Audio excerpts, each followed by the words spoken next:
جیسے یہ بات چل رہا ہے کہ نمازوں کو کن اوقات میں پڑھا جائے. اب جیسے ہم نے فجر کا بھی سن لیا کہ کس ٹائم پر پڑھا جائے, ظہر کا بھی ہم نے سن لیا کہ بھائی ظہر کس وقت پڑھی جائے, بہتر یہ ہے حضور علیہ السلام نے فرمایا.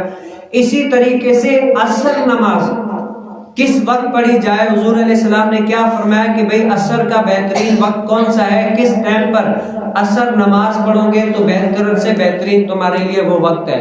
تو اس کے بارے میں نبی کریم صلی اللہ علیہ وسلم نے کیا فرمایا. ام المؤمنین حضرت عائشہ صدیقہ رضی اللہ تعالی عنہا فرماتی ہے کہ نبی کریم صلی اللہ علیہ وسلم نے فرمایا کہ عصر کی نماز اس وقت حضور علیہ السلام پڑھتے کہ دھوپ ان کے حجرے میں رہتی اور دیوار پر نہ چڑھی ہوتی. عصر کی نماز اس وقت پڑھتے تھے, یعنی جیسے دھوپ ہے نا حضور علیہ السلام کی حجرے میں رہتی اس وقت پڑھتے تھے. اب علماء فرماتے عصر کی نماز پڑھنے کا جو مستحب اور بہترین وقت ہے نا وہ یہ ہے کہ عصر کو تاخیر سے پڑھنا, یہ مستحب عمل ہے.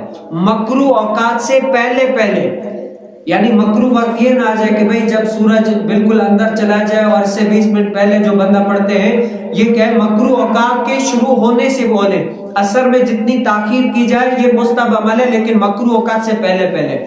تو حضور علیہ السلام کی حدیث مبارکہ سے بھی یہی ثابت ہو رہا ہے کہ عصر میں تاخیر مستحب ہے, بہترین عمل ہے, لیکن مکروہ اوقات سے پہلے. لیکن یہ ہے کہ اگر مکروہ اوقات میں داخل ہو جائے گا تو یہ صحیح نہیں ہے. اور اس سے مراد وہ ہے کہ نمازوں کے اوقات اس ٹائم پر جو لوگ رکھتے ہیں, اس سے مراد یہ ہے, یہ نہیں ہے کہ آپ جیسے جماعت اس سے پہلے رکھی گئی ہے لیکن آپ کہیں نہیں جی میں دیر سے پڑھوں گا, تو یہ نہیں ہے. یہ ان کے لیے جماعتوں کے اوقات اس ٹائم کے حساب سے رکھے جائیں, یہ ان کے لیے یعنی بہتر سے بہترین ہے. اور وقت جو بدلتا رہتا ہے, نمازوں کے اوقات جو بدلتے رہتے ہیں, ان کی مین وجہ بھی ایک یہی ہوتی ہے کہ جیسے وقت کی نزاکت کو مد نظر رکھتے ہوئے اس اعتبار سے نمازوں کے اوقات کو بدلی کرتے ہیں.